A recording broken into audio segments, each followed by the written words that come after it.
Hello friends, good afternoon. Today is June 28, 2025. Nandito tayo sa ating deck patio para mag-grill ng salmon.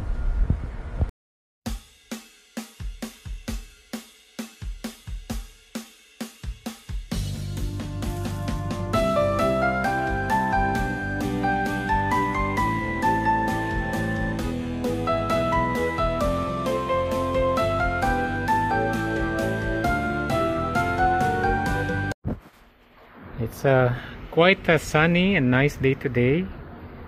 Windy ng konti. Yeah, look at this is the building beside our building. And ito yung ating patio, getting ready. So, itong ating neighbor, nagre-renovate sila kasi they're gonna be selling their place. So, pinapalitan nila yung kanilang floor. And then, magpipainting siguro.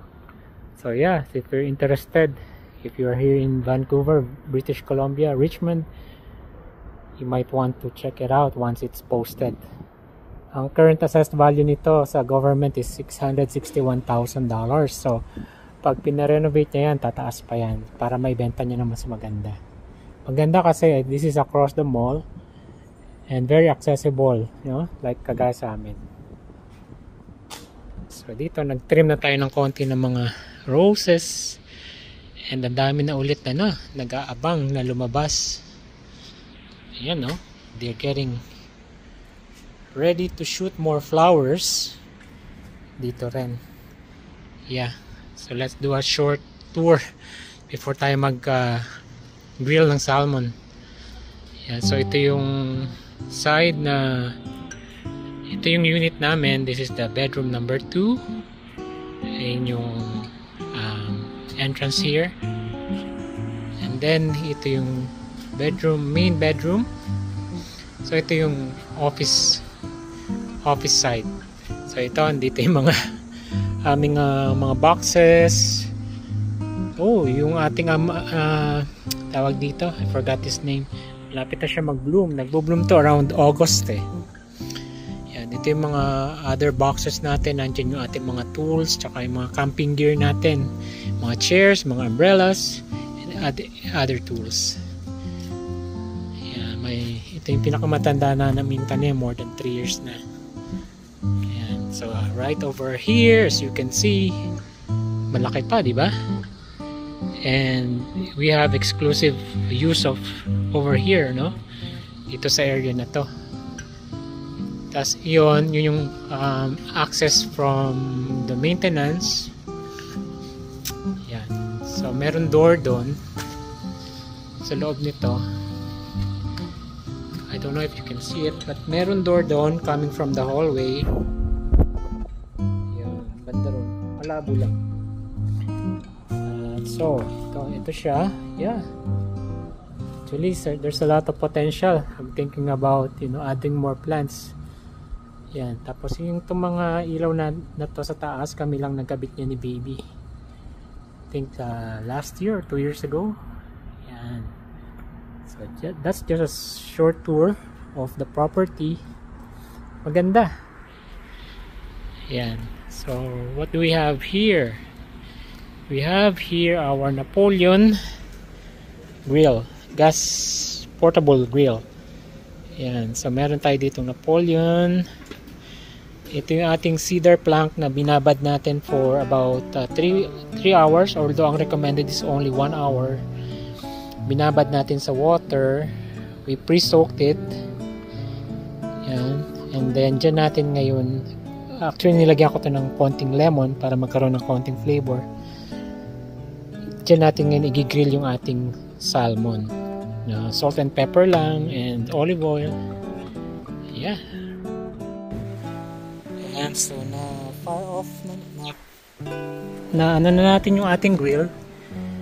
Nakabit na natin yung gas and then start na natin konting preheat.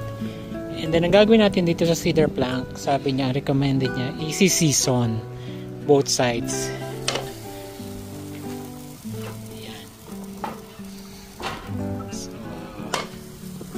Buksan lang natin sandali, both sides. Ayan, so I think na-season na natin yung ating cedar plank. Now, ilalagay na natin itong ating wild salmon. Ang seasoning lang nito, inisprayan lang namin ng avocado oil, garlic powder, salt, and pepper. Ganun lang kasimple. Tapos, ilalagay natin dito sa ibabaw ng ating cedar plank. Ayan o, so put it one here. Okay. Kasya pala 4 pero it's okay. One here.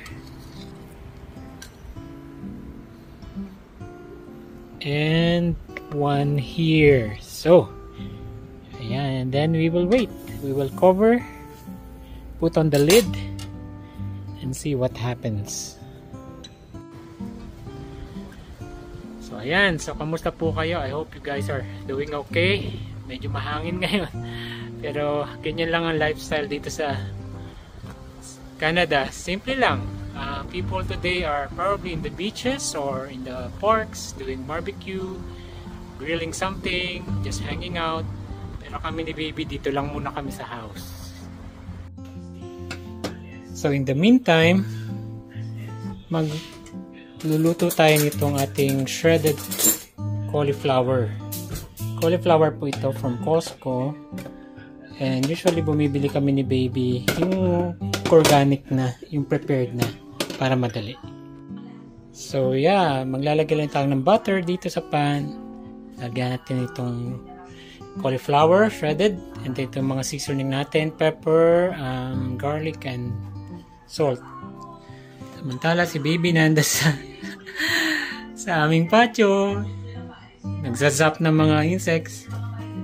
Yan, nanood kami dito kay Ina Andolong sa sa YouTube to keep us updated.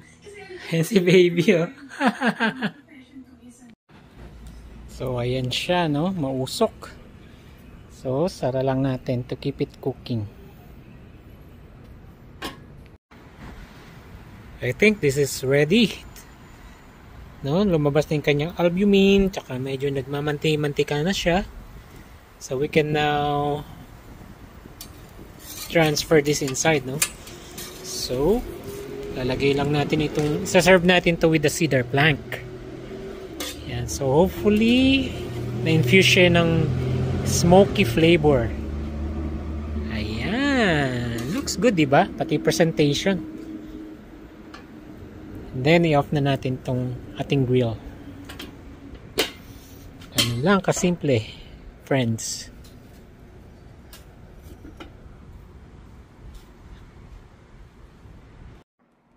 Kumuha po si baby nitong blueberry. Wait lang, baby ko. And nandito na ang ating kakainin.